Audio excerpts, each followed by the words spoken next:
बिस्मिल्लाहिर्रहमानिर्रहीम अस्सलाम वालेकुम। मैं हूं अली हुसनैन। आप देख रहे हैं मेरा फेसबुक यूट्यूब चैनल।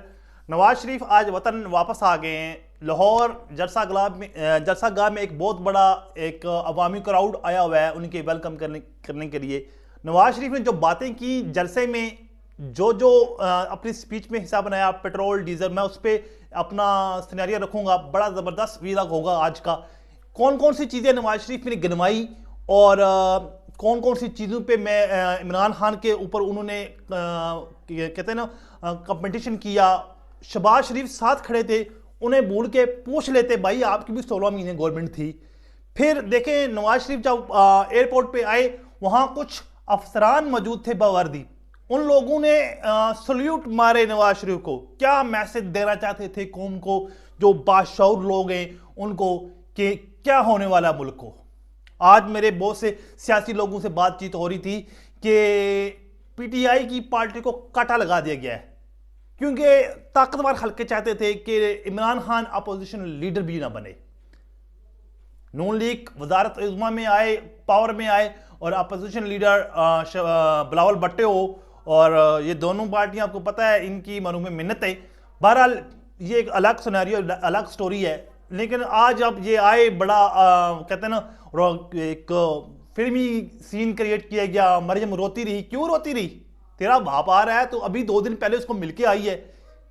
कौन सा वो दुनिया फतह करके आ रहा था? भगोड़ा है, मुल्क से भागा हुआ था, इश्तिहारी था। यह हमारी अदालतों की नाअहली है कि एक मुजरम को, सजा याफ्ता आदमी को, जो 3 अदालतों से सजा याफ्ता है, उसको आज इन्होंने बाजिद बरी किया, पूरी कौम के सामने खड़ा किया हुआ है। मीडिया की बेशर्मी देखे कि सुबह से कल से लेकर आज तक इसी ही बात पे कवरेज कर रहे हैं। फ़लस्तीन पे याद नहीं है, मुल्क पे मुसलमानों पे कुछ जुल्म हो रहा है, दुनिया में इसराइल मासूम बच्चे मारा है, कोई बात नहीं कर रहा है हमारा मीडिया। पूरा मीडिया कंट्रोल्ड है। कौन कंट्रोल कर रहा है पूरी कौम जानती है, ठीक है। लेकिन मैं चीज़ें कुछ 8-10 चीज़ें जो नवाज शरीफ ने यहाँ कौम को गिनवाई, था ही नहीं सिनेरियो इनके पास। मुझे बस आज वही बात दोहराई, मुझे क्यों निकाला। 99 में इन्होंने कहा जी मुल्क चल रहा था, यहां से इन्होंने बात स्टार्ट की।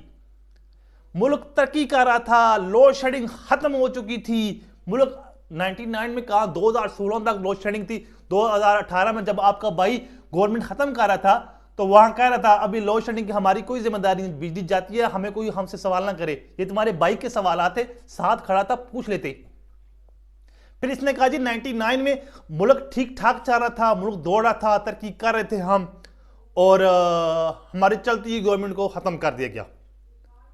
भाई ये आते वक्त जब तुम उतरे थे एयरपोर्ट पे, वहां जो फौजी अफसरान खड़े थे तो उनसे सवाल करते, भाई मुझे 99 में क्यों निकाला, मेरी क्या गलती थी, ये कौम को ना बताएं। उन लोगों से पूछते जो तुम्हें सलूट मार रहे थे। फिर इसने कहा जी पेट्रोल डीजल के ऊपर इसने बात की कि पेट्रोल 60 रुपए था। भाई जब इमरान खान गया था 2018 में, उस वक्त डॉलर 104 था जब तुम गए थे।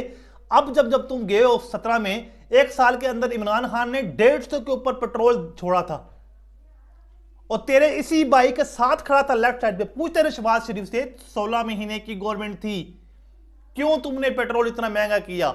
जब नून लीग की गवर्नमेंट की थी 293 रुपये पेट्रोल था। फिर इसने कहा जी एटमी धमाके नहीं हो रहे थे। डॉक्टर कदीर का बयान आज भी ऑन रिकॉर्ड है, मुशर्रफ का बयान आज भी ऑन रिकॉर्ड है कि इस बंदे ने धमाका के करने से खिलाफ था, जबरदस्ती उठा के लाया गया, इससे करवाएंगे।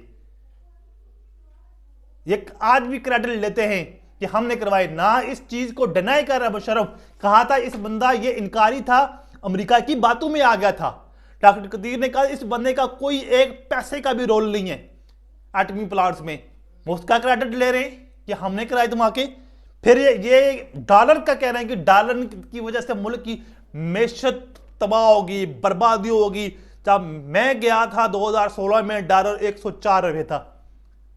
ये आपके ही बयान थे जब सागर डॉलर मुल्क में आया था 170 रुपये डॉलर था। तो डॉलर कहते हैं ना दौड़ेगा, रवास पीछे आएगा, ऐसा गेयर लगाया, डॉलर 310 पे चला गया। पूछते सागर डॉलर को, तुम्हारे साथ खड़ा था, पूछते अपने भाई को डॉलर 310 पे कैसे गया। किस तरह की डेली बेस पे करोड़ों रुपए की स्मगलिंग होती रही। ये आपके इस 16 माह में हुई। जितना मुल्क का नुकसान और सत्यानाश इन 16 माह में हुआ, पूरे 70 साल में भी नहीं हुआ। फिर आपने रोटी गिनवाई इस कौम को। एक खुद कफील मुल्क, हर साल गंदम हम खरीदते हैं। हमारे साथ ईरान, अफगानिस्तान जैसे जहां कहते हैं ना गंदम पैदा नहीं होती, वहां का भी गंदम का बुरान नहीं पैदा होता। हमारे यहां हर साल गंदम का बुरान पैदा होता है। तेरा यही भाई गंदम बेच कर गया था, पर गंदम खरीदनी पड़ गई। इमरान खान के दौर में ये गंदम 3000 से ज्यादा था, 4000 रुपए की थी। तेरा यही भाई 7000 के ऊपर ले गया था। पूछता इस भाई से, 10 रुपए से 20 रुपए की रोटी इसी के दौर में हुई थी। पूछते अपने साथ खड़े भाई शहबाज शरीफ से, बता इस कौम के साथ तूने ये जुल्म क्यों किया? तो अपने भाई से पूछने के लिए पूछ किससे रहा था? गवर्नमेंट तो तुम लोगों की थी। 3 साल का बीच में टाइम पीरियड था इमरान खान का, 3.5 साल का जबरदस्त पीरियड था। डॉलर कंट्रोल था, 20 करोड़ डॉलर के रिजर्व पड़े हुए थे। जब तेरा भाई ये मुल्क छोड़ के गया ना, तो उसमें कितने रिजर्व थे? हमारे 20 करोड़ डॉलर थे, बाकी मांगे तांगे के पैसे हैं। 3 अरब डॉलर चाइना के हैं, 3 अरब सऊदी अरब के, 2 अरब यूई के, 5 अरब डॉलर प्राइवेट बैंक के हैं। हमारा अपना पैसा ही नहीं था। आईएमएफ से हमने पैसा लेके वो कर्ज की किस्तें दी हैं, कोई मुल्क की आवाम पे नहीं लगाया। क्या किया इन्होंने 16 माह में? अपने केस बनाए, कानून तब्दील किया अपने लिए। कौन सी कानून साजी तेरे भाई ने 16 माह में अपने लिए, हम कौम के लिए की? एक भी कानून नहीं बनाया। अपने केस ठीक किए, पैसा अपना निकाला, अपने बेटे को सोलर कंपनी से मुआहदा करवा के पाकिस्तान में सोलर प्रोजेक्ट लगवाए, अपने बेटे को फायदा दिलवा दिया, इस कौम को बेवकूफ बनवा दिया। मेरे इस गांव से जहां से मैं बिलोंग करता हूं 10 गाड़ियां गई हैं। मुझे भी ऑफर हुई थी, आप चाहें हम आपको गाड़ी, खाना, गाड़ी का 10,000 का फ्यूल, 10,000 रुपया कैश दे रहा था। जो बंदा था, जो मेरा यूनियन काउंसिल का था, मेरे घर में आया, 10,000 रुपया दे रहा था। 10,000 रुपया लें, खाना भी खिलाऊंगा आते जाते हुए, 10,000 का गाड़ी का फ्यूल भी डलवाऊंगा। जितने भी लोग आए हैं सबको गाड़ियों में फ्यूल, आने जाने के खाना, और जो कुछ लोग दिहाड़ी पे आए वो 2-2 हजार पे। कोई भी पीटीआई का यहां वर्कर नहीं है, सब गुर्बत के मारे हुए लोग हैं। सबको पैसे देकर लाया गया हुआ है। हमारे यूसी ने कम से कम ना करते हुए 50 लाख रुपए खर्च किया। मेडिकल उसकी कंपनियां हैं, बहुत बड़ा अमीर आदमी है यूसी चेयरमैन हमारा। वो 50 क्या, वो 1 करोड़ खर्च करता तो उसे कुछ नहीं फर्क पड़ता। उसने पूरे डिवीजन में इतने लोगों को गाड़ियां गठी करके लेके गया हुआ है। आप जो पावर शो कर रहे हैं इसे कहते हैं डमी पावर शो है, ये फैंसी नहीं है। अगर कानून ने ठीक रास्ता पकड़ा तो आप सारी जिंदगी, पहले तो आप सारी जिंदगी नाअहल हैं, आप कभी गवर्नमेंट में नहीं आएगा, ये आपके ख्वाब है। वजीर आजम आपका भाई बनेगा, आपकी बेटी भी नहीं बनेगी। जाहिर बात है सदर का वही है पार्टी का। आप बुरी तरह फंसे हुए अपने खानदान के अंदर ही, क्योंकि पार्टी आपके हाथ से निकल गई है। अभी शहबाज शरीफ ने कैरी करवाना आप लोगों से, वोट लेना है। वजीर आजम शहबाज शरीफ बनेगा, वो आपकी पार्टी को, आप लोगों को एक कार्नर पे लगा देगा। हमजा शहबाज को पता है कि आप लोगों की जिंदगी के दिन गिने जा चुके हैं। मरियम के साथ वो चल नहीं सकता।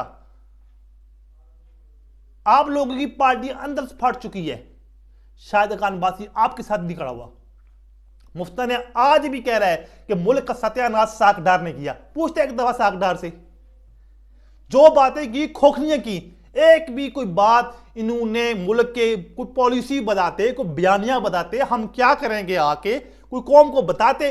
मरियम वहां शेर पढ़ती रही, रोती रही, कौम को कोई बयानियां तो दे देते कि ये बयानियां है, हम इतने घर बनाएंगे, ये हम कर देंगे। गुर्बत की लाइन में जो 2 करोड़ 80 लाख से ऊपर लोग चलेंगे, इनको कम करेंगे, बिजली का ये रेशो रखेंगे, पेट्रोल और जो क्या है इसका डीजल के रेट से इस रेट पे हम लेके आएंगे। कुछ तो करते, एक मजदूर की कितनी तनख्वाह फिक्स करते, एक भी बयान नहीं किया, काम की बात ही नहीं की। पूरी कौम को इन्होंने चूना लगाया।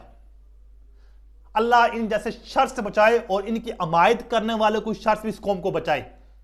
यकीन करें इमरान खान के लिए आज भी कौम खड़ी है, वरना इस जैसा लीडर कभी नहीं आएगा और सारी जिंदगी ये कौम पछताती रहेगी। आने वाली नस्लें फिर हमको गाली देंगी कि हमने इस लीडर की, कहते हैं ना, इसके साथ नहीं खड़े। वो हमारी खातिर आज जेल में खड़ा है। उसको किस चीज की कमी है? एवन फील्ड में, सॉरी, तोशा खाने में पकड़ा, बरियूबा, सदाम मतलोई, फिर साइफर में पकड़ा। साइफर केस था क्या कि तुमने कौम में बताया क्यों है? और भाई जब इस चीज को डिपेंड करते हैं, साइफर आया तो फिर जनरल बाजवा पे आर्टिकल 6 लगता है और उसका कोर्ट मार्शल बनता है। जो अब के डीजीआई उन पर भी बनता है कि साइफर आया और उसको उन्होंने अमल दरामद होने दिया, डी मार्च दिया गया। खुद डीजीएसपीआर ने कहा हमने डी मार्च दिया, मुदाखलत के मुताबिक था। ऐसा ना करें, कौम को मजबूर ना करें। दुनिया को हमारी इज्जत और वकार खत्म हो चुका है, मुल्क में कानून की बालादस्ती है ही नहीं है। कल शेख रशीद का इंटरव्यू पूरी दुनिया में मजाक बना।